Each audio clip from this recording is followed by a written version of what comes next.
Aujourd'hui, on va parler du film d'horreur L'œil du mal. L'œil du mal est un film d'horreur qui est sorti en 2022. Il s'appelle aussi Mal de Ojo et raconte l'histoire de deux jeunes filles qui sont envoyées chez leur grand-mère. Elles sont envoyées chez leur grand-mère parce que l'une des deux jeunes filles est très malade et dans l'appartement dans lequel elles vivent, il y a une infection bactérienne, une sorte de maladie qui règne et qui rend la fille encore plus vulnérable et encore plus malade qu'elle ne l'est déjà. Elles sont donc envoyées dans leur village, elles sont envoyées chez leur grand-mère, là où on pourrait apparemment les guérir, là où on pourrait guérir la jeune fille. Ce que j'ai bien aimé dans ce film, c'est que la présentation se fait tout le long d'une route. Donc tout le long d'une route, on présente un peu le film, on montre un peu comment le film est construit. Quand je veux dire la présentation, c'est la présentation des producteurs, des coproducteurs, des réalisateurs, des co-réalisateurs, euh, etc. Et ce que j'ai bien aimé, c'est que le long de la route, non seulement on présente toutes les personnes qui ont participé au film, mais il y a aussi certaines cultures et certaines choses des personnes de la campagne. Il y a certaines choses des personnes de la campagne, certaines cultures qui sont montrées le long de la route. Et, euh, et donc, rien. C'est c'est mon chat. Willy! Je sais pas ce qu'il fait. À mon avis, il est en sa litière. Une minute.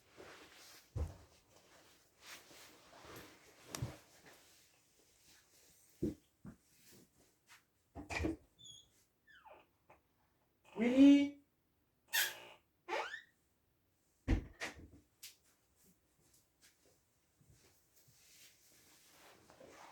Excusez-moi. Excusez-moi, j'ai un chat noir qui s'appelle. Oui, un chat noir. Oui, ça porte malheur. J'ai un chat noir qui s'appelle Willy. Il est très affectueux, mais bon. Bon, je l'entendais faire des conneries. Donc, le long de la route, on voit certaines cultures de la campagne qui sont montrées. Et surtout, un moment, quand on voit qu'il y a certaines choses qui sont montrées, il y a plusieurs personnes qui portent une tombe. Il y a plusieurs personnes, enfin, qui portent pas une tombe, une pierre tombale, mais qui portent un cercueil. Voilà. C'est ça que je veux dire par une tombe. Il y a plusieurs personnes qui portent un cercueil en main, un cercueil en bois, donc qui a vraiment été fabriqué avec du bois. Et pas les cercueils comme on trouve aux vraies funérailles, mais un cercueil qui a été fabriqué, qui a la forme d'un cercueil et qui a été fabriqué en bois. Euh, et il porte ce cercueil, et t'as la jeune fille qui demande qu'est-ce que c'est. Et t'as la mère qui dit c'est une sorte de festival. Une sorte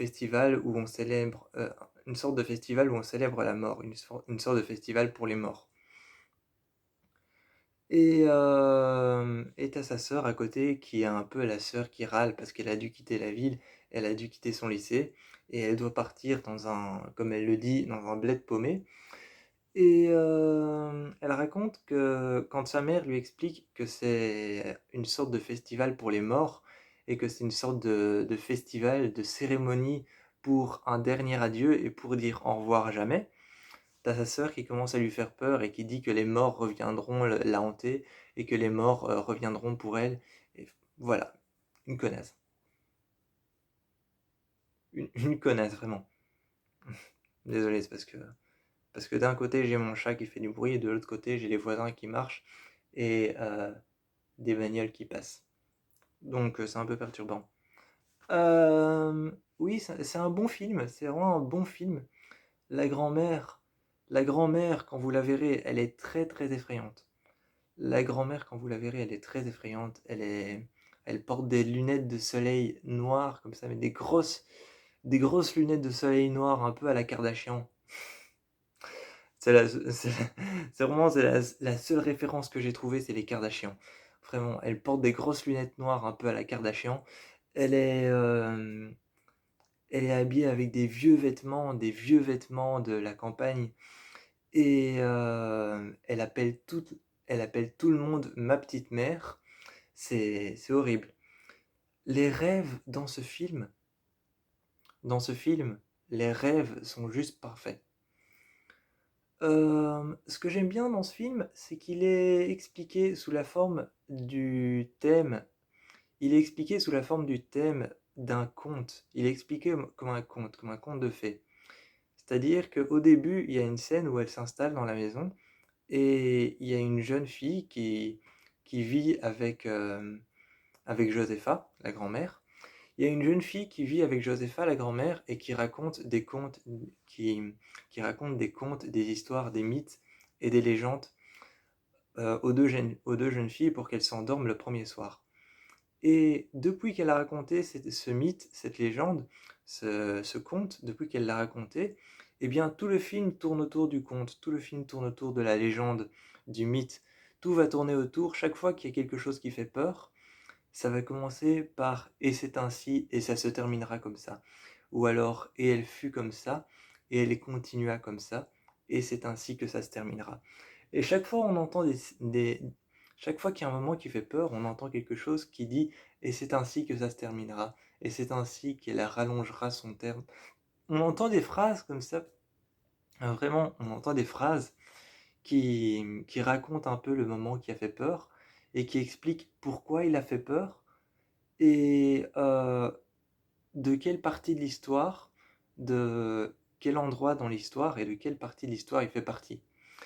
Et chaque fois qu'il y a un moment qui fait peur, par exemple, il y a un moment où elles enterrent un œuf d'autruche dans la forêt, dans un endroit où seules les sorcières connaissent cet endroit de la forêt. Elles enterrent un œuf d'autruche et elles y versent du sang d'animal mélangé à du sang d'enfant pour pouvoir faire naître une créature qui s'appelle, je sais plus comment elle s'appelle, je crois que c'est le Abash ou quelque chose comme ça, et une créature mythologique.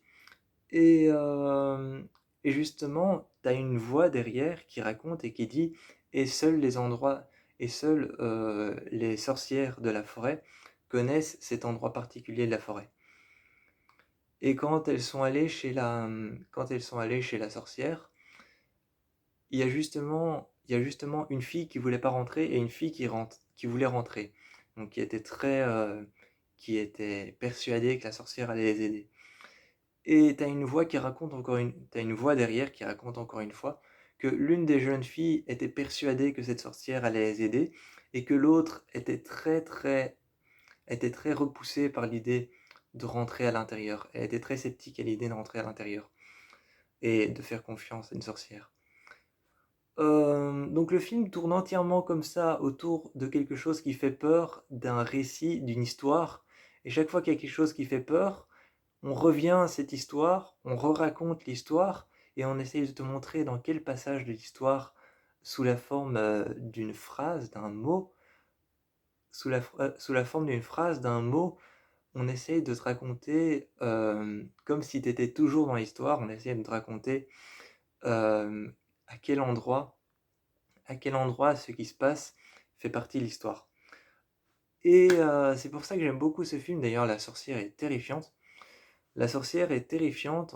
On raconte que c'est une sorcière qui boit le sang des enfants pour rajeunir, et que les sorcières, quand elles partent, elles enlèvent leur peau, ou alors je sais plus quand est-ce qu'elles enlèvent leur peau, mais quand elles font quelque chose, elles retirent leur peau puis elles remettent leur peau.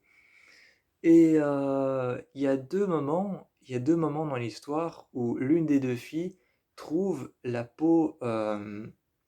trouve la peau de la sorcière.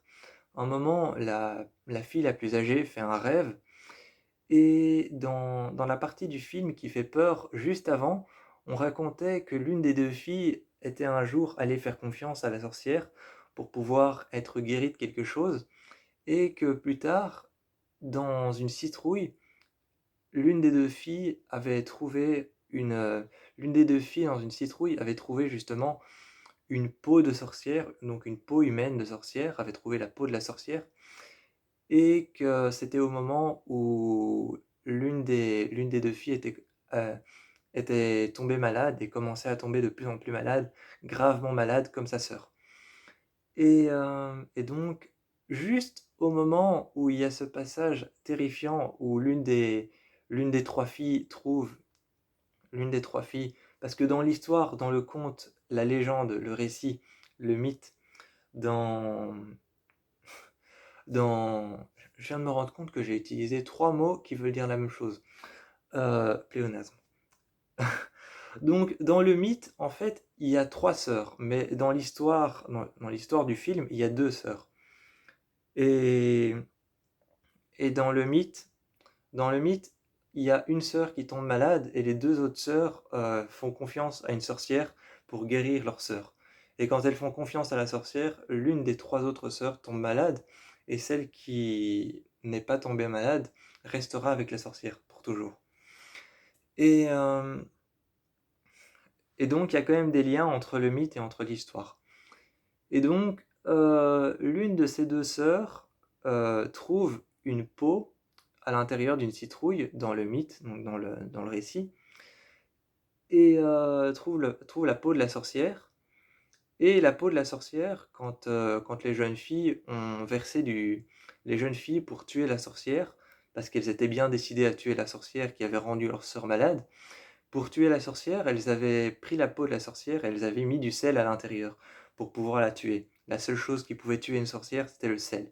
Et elles avaient mis du sel à l'intérieur de la sorcière, donc à l'intérieur de la peau de la sorcière. Et quand la sorcière a remis sa peau, pensant que sa peau était intacte, elle commençait à brûler de l'intérieur et là on voit la sorcière brûler et finalement se transformer en une sorte de cadavre tout crispé, tout brûlé et finalement se transformer en un squelette brûlé. Et au moment où elle était en train de brûler, les 2 sœurs étaient en train de la regarder brûler. La sorcière était en train de tendre la main, mais ce que les jeunes sœurs ne savaient pas, c'est qu'elle avait fait la promesse, elle avait fait le serment qu'elle leur lancerait un sort et que l'une d'elles tomberait malade. Et que le jour où l'une d'elles tomberait malade, l'autre lui appartiendrait à jamais. Justement, après dans le film, la plus âgée, la sœur la plus âgée, trouve dans une citrouille, dans une énorme citrouille, elle trouve une peau humaine qui ressemble justement à la peau de sa mère. Et donc elle commence à penser que sa grand-mère est une sorcière et que cette peau humaine, c'est justement la peau de sa grand-mère qui lui donne la jeunesse éternelle. Donc une fois dans son rêve, elle trouve justement la même chose que les jeunes filles ont trouvé dans le récit, dans le mythe. Et,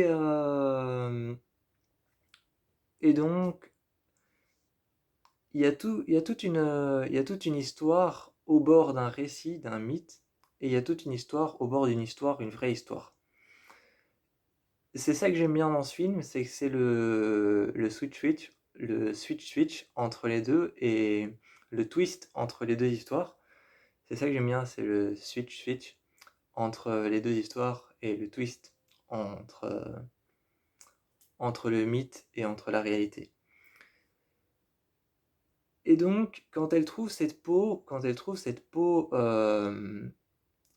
cette peau de femme jeune à l'intérieur d'une citrouille dans son rêve, tu repenses immédiatement au mythe à l'intérieur duquel les 3 filles avaient trouvé une peau humaine qui était celle de la sorcière. Et, et justement, l'histoire tourne complètement autour de cette situation de faire un mythe, une histoire, un mythe, une histoire, un mythe, une histoire, continuer le mythe, continuer l'histoire, continuer le mythe, continuer l'histoire, et continuer le mythe, et continuer l'histoire. Genre, c'est comme ça, et chaque fois il y a un lien entre l'histoire et entre. Comme par exemple, un moment, les jeunes filles essayent de partir de la maison, les jeunes filles essayent de partir de la maison de leur grand-mère parce qu'elles commencent à penser que leur grand-mère est une sorcière. Et elles se retrouvent dans la forêt face à une petite maison et elles disent, justement, c'est la maison de la jeune fille qui leur a raconté l'histoire. c'est la maison de la jeune fille qui leur a raconté l'histoire, et elle dit c'est la maison de Gabriella, c'est là qu'elle veut qu'on aille, c'est là qu'elle va nous aider, et c'est là qu'elle nous emmène. Et donc, elle dit c'est la maison de Gabriella, et elle voit sa sœur qui commence à tomber malade, et elle lui dit je suis désolée, mais il va falloir que tu fasses un effort, je peux pas te porter jusque là-bas.